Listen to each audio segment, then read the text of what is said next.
Good morning, welcome to Merriweather Beach, episode 5 of the Beach Business Breakfast Show. I'm Dave Hoare and co-host Jeremy. G'day. Today we're joined by Tracey Wong, who works with the Business Growth Centre.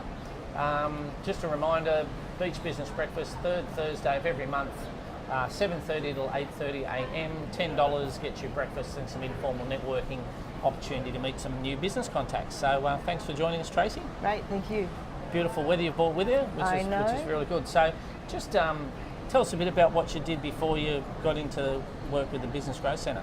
Well, I come from a leisure and recreation background. Yep. So I was managing fitness and leisure facilities both in Sydney and the South Coast.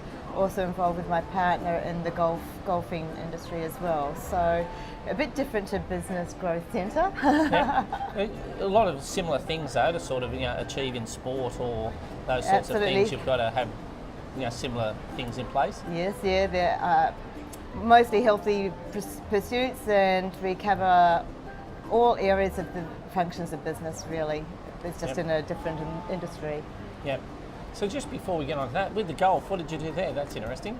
Well, my partner is a golf pro, so as a result we run a couple of golf courses over the state, and we have been diversifying their services to things like foot golf, putt, mini golf, golf ranges, just to increase the use of the wonderful land facilities that they have at golf courses. Excellent, that's good.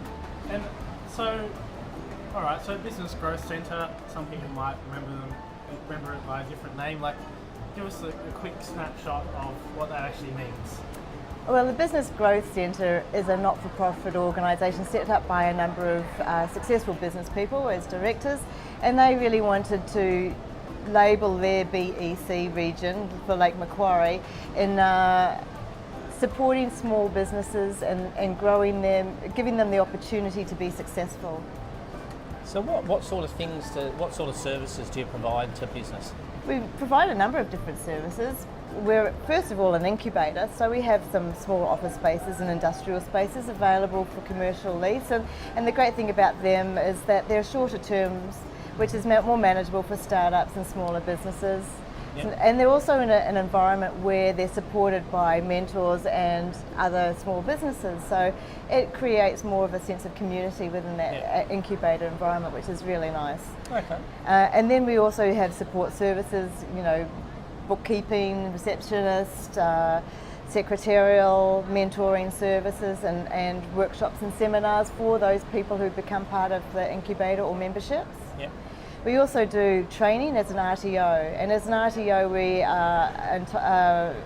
we have funding from the government to run smart and skilled training, and that's targeted to where the government feels that they need to invest in the future skills of the country. So there'd be a bit of a push now with the government's innovation agenda, I imagine. Absolutely, Yep. that's exactly. Incubators and shared workspaces have become quite the rage, I guess, in the last few years. So ahead of the trend, but certainly it's become something that people are more comfortable with, the idea that you don't have to just work from home or just get a commercial office space. Absolutely.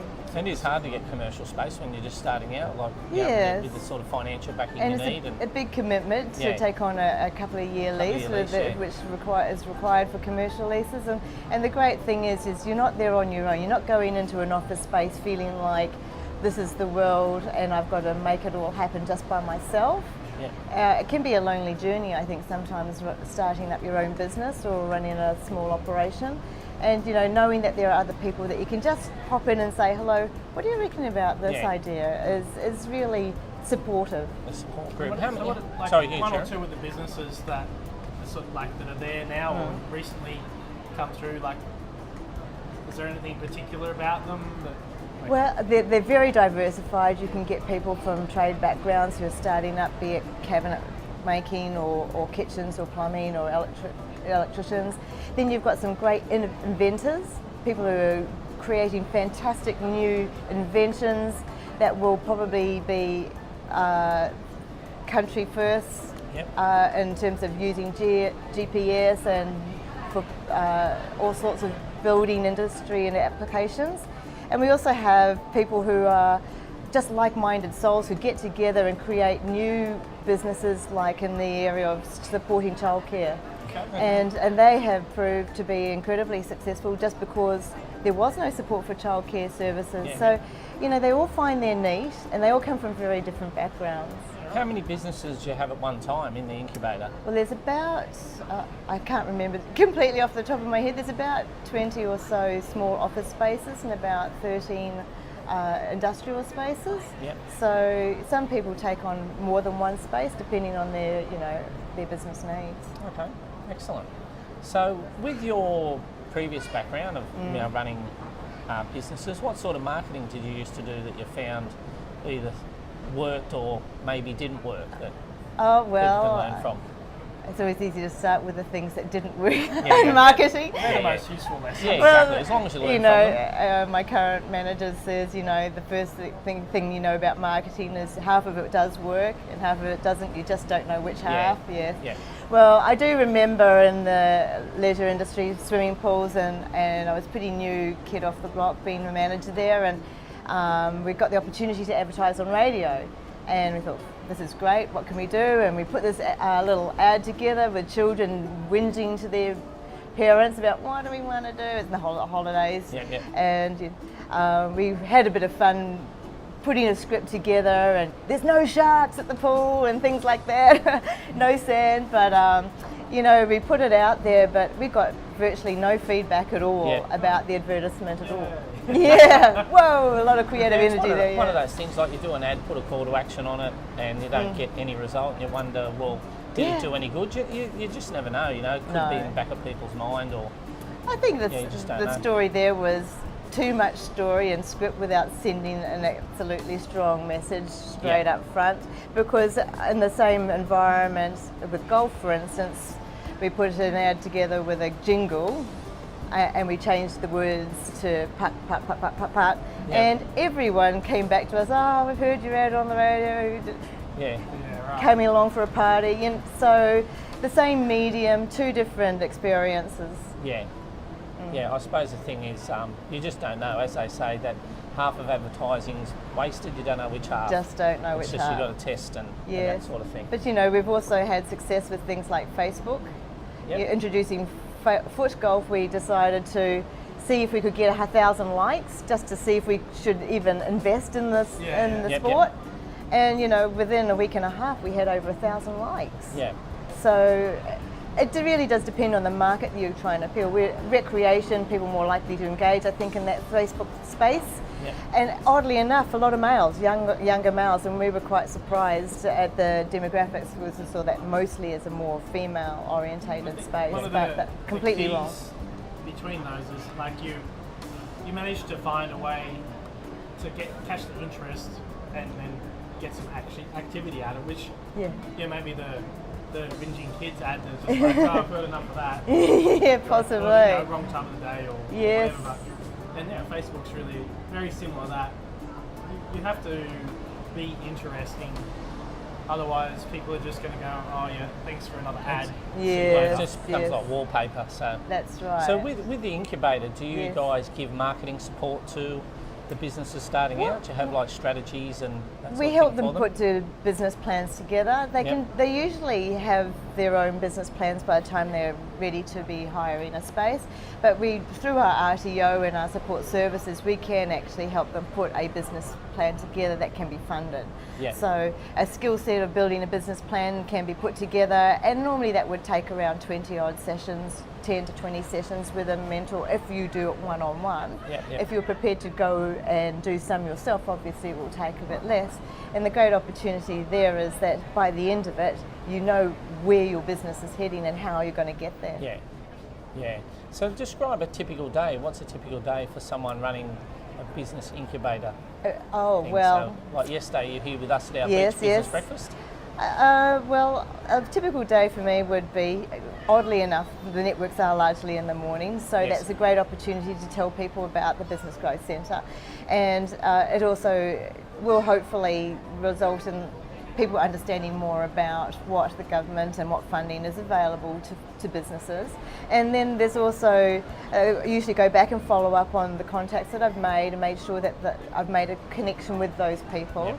And then there's usually, of course, the pile of emails from the previous day that we need to follow up on. Yep. And then I have a number of inquiries and leads that I follow up on a regular basis, see how they're going with their course choices and memberships and growth development like that.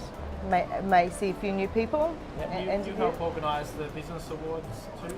Yes, that's right. Well, not me personally, but the Business Growth Centre does coordinate and put together the Lake Macquarie Business Excellence Awards, and they are a fantastic opportunity for any business that is excelling in their area. There's new business, there's sustainability, there's marketing, customer service. There's 13 niches, opportunities to shine. Yeah, and that'd be good for to enter that would be good.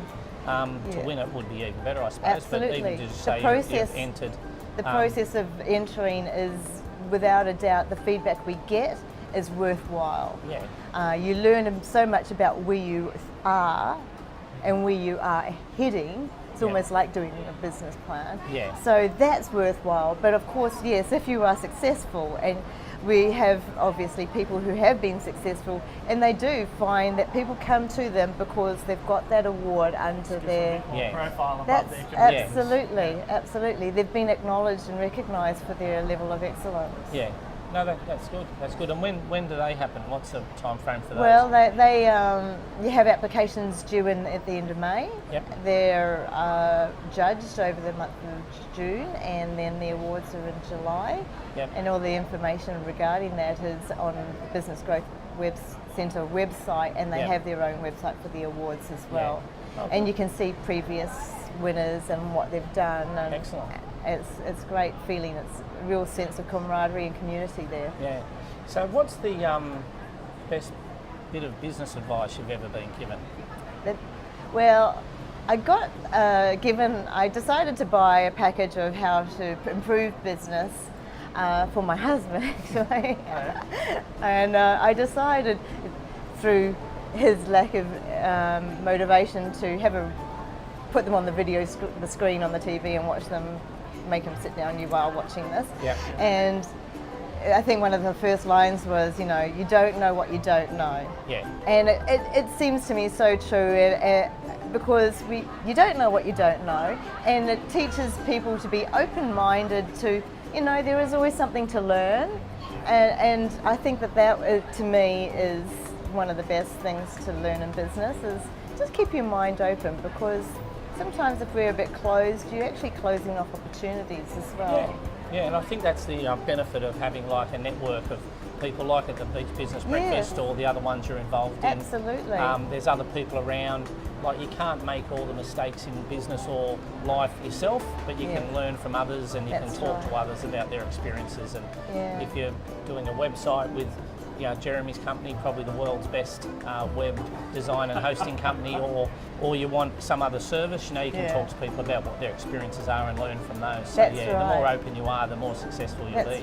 That's right. And you do find in the networks that is definitely the case, and you certainly start looking at things from a more complex point of view. It's not just web design, it's a number of different factors that go into that web design. What makes your web design particular to you that might be of benefit to other people. So you do start to see things that are a bit more obliquely. Yeah, that's good. Well, thanks, Tracey. Thanks You're for coming welcome. in on short notice. Tracey borrowed a tie-dye shirt from her son, and we I fit it. a lei that we found in my wife's dress-up box, because she's a teacher and takes stuff to school for kids. Yes, so, it's very nice. It looks fantastic. So thanks for joining us. Just a reminder about Beach Business Breakfast, 7:30 to 8:30, third Thursday of every month. Get details at beachbusinessbreakfast.com.au. So thanks again, Tracey, and have a great day. You're welcome. You have a wonderful day too. We always do. Thank you. Take care.